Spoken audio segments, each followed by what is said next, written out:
गर्मियां और मानसून आते ही आप में से ज्यादातर लोग शिकायत करते हैं कि फंगल इन्फेक्शन वापस लौट कर आ गया है।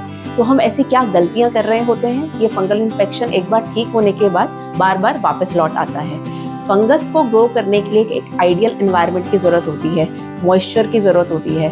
और जब गर्मी आती है, मानसून आता है, तो एनवायरनमेंट में ह्यूमिडिटी बहुत ज्यादा हो जाती है, जिससे स्किन में ऑयल ग्लैंड्स जो है एक्टिव हो जाते हैं। स्किन का पीएच बहुत ज्यादा डिस्टर्ब हो जाता है और फंगस को एक आइडियल एनवायरनमेंट मिल जाता है ग्रो करने के लिए। ये ज्यादातर अंडर आर्म्स में, अंडर थाइज में, स्किन फोल्ड्स जैसे एल्बो, नेक फोल्ड्स में, और फीमेल्स में ये वेजाइना में और अंडर ब्रेस्ट में कॉमनली पाया जाता है। नमस्ते, मैं हूँ doctor Priyanka and welcome back to my channel.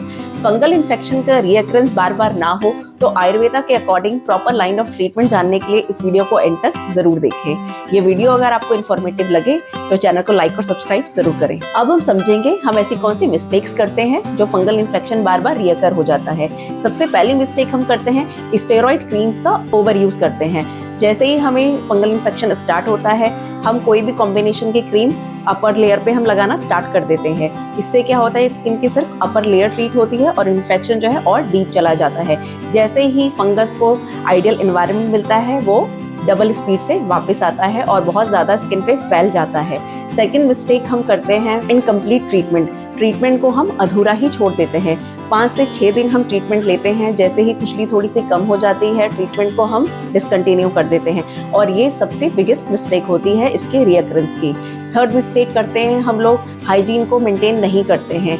Towel sharing करते हैं, क्लोथ शेयरिंग करते हैं, स्किन को बिल्कुल क्लीन और ड्राई नहीं रखते हैं, जो फंगस के लिए एक एनवायरनमेंट क्रिएट कर देता है उसको रीग्रो करने के लिए। और सबसे लास्ट मिस्टेक हम करते हैं, अपनी डाइट को प्रॉपर मेंटेन नहीं करते हैं, न्यूट्रिशन प्रॉपर नहीं लेते हैं, जिसकी वजह से हमारा डाइजेशन भी वीक होता है और बॉडी में टॉक्सिन्स और आमा प्रोड्यूस होते हैं। इसकी वजह से हमारी इम्यूनिटी बहुत ज्यादा लो हो जाती है और फंगस के लिए लो इम्यूनिटी एक आइडियल एनवायरनमेंट है उसको ग्रो करने के लिए। आयुर्वेदा में स्किन डिसऑर्डर्स को कुछ कैटेगरी में क्लासिफाई किया गया है।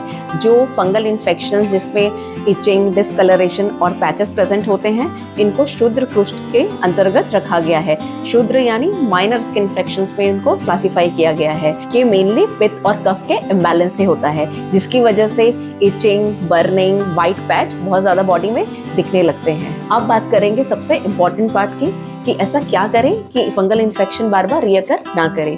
आयुर्वेदा के अकॉर्डिंग इसकी चिकित्सा शोधन और शमन कर्म के द्वारा की जाती है।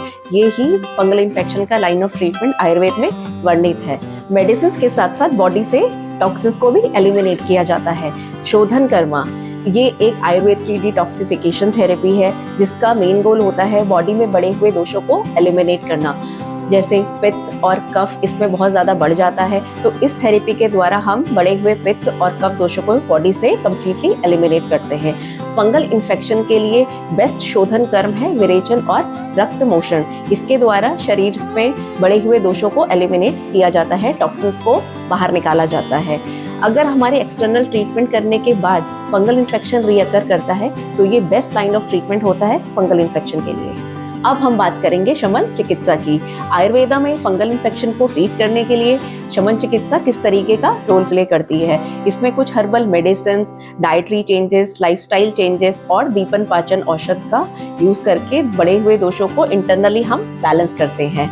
इसमें दोषग्न, कृमिग्न, स्वेदहर, विषग्न और वर्ण द्रव्यों का प्रयोग किया जाता है। तो इन 5 द्रव्यों का अगर हम सही तरीके से प्रयोग करें तो फंगल इन्फेक्शन के रिकरेंस को काफी हद तक कम किया जा सकता है। दोषग्न द्रव्य, जो शरीर में बढ़े हुए दोष, पित्त और कफ बढ़ गए हैं, उनको शरीर में किस तरीके से बैलेंस इन द्रव्यों के द्वारा किया जाता है। इसके लिए निम्बादिक वात, पंचतिक्त घृत, खदिर, महामंजिष्ठादिक वात, गंधक रसायन ये बहुत अच्छा रोल प्ले करते हैं। नेक्स्ट इज विषग्न द्रव्य। बॉडी में जो बढ़े हुए हमारे टॉक्सिन्स हैं, आमा है, इन द्रव्यों के द्वारा उनको एलिमिनेट किया जाता है। इनके लिए जो बेस्ट द्रव्य हैं वो है नीम, गिलोय और त्रिफला। इसको यूज करके हमारे जो आमा और टॉक्सिन्स बॉडी में जो एक्यूमुलेट हो गए हैं उनको एलिमिनेट किया जाता है। स्वेदहर द्रव्य, इन द्रव्यों के द्वारा बॉडी के एक्सेसिव मॉइस्चर और स्वेट को कंट्रोल किया जाता है। फंगस थ्राइव ही मॉइस्चर और स्वेट में करता है, तो इन द्रव्यों में हम हरिद्रा और नीम का लेप हम यूज कर सकते हैं अफेक्टेड एरिया के ऊपर। At the time of bathing हम नीम का काढ़ा भी यूज कर सकते हैं। कृमिग्न द्रव्य, इसमें फंगल ऑर्गेनिज्म को बॉडी से एलिमिनेट किया जाता है। इसके लिए जो बेस्ट द्रव्य हैं वो है विडंग, नीम, खरीदिर और हरिद्रा खंड। और लास्ट है वर्ण द्रव्य। इन द्रव्यों का यूज करके फंगल इंड्यूस जो पिगमेंटेशन है उसको प्रिवेंट किया जाता है, हेल्दी स्किन को रिस्टोर किया जाता है। इसके लिए जो बेस्ट द्रव्य हैं वो है यष्टि मधु, मंजिष्ठा, सारीवा, लोध्र, चंदन। इनका प्रयोग करके पिगमेंटेशन को दूर किया जाता है। तो इस आयुर्वेदिक अप्रोच को अगर हम कम्प्लीटली फॉलो करें तो फंगल इन्फेक्शन के रीअकरेंस के चांसेस बहुत ज्यादा कम हो जाते हैं। अभी हम बात करेंगे डाइटरी मॉडिफिकेशंस की, लाइफस्टाइल चेंजेस की। डाइट में हमें बहुत ज्यादा dairy products, curd, excess sweet, oily, deep fried, इन सबको कम्प्लीटली अवॉइड करना है।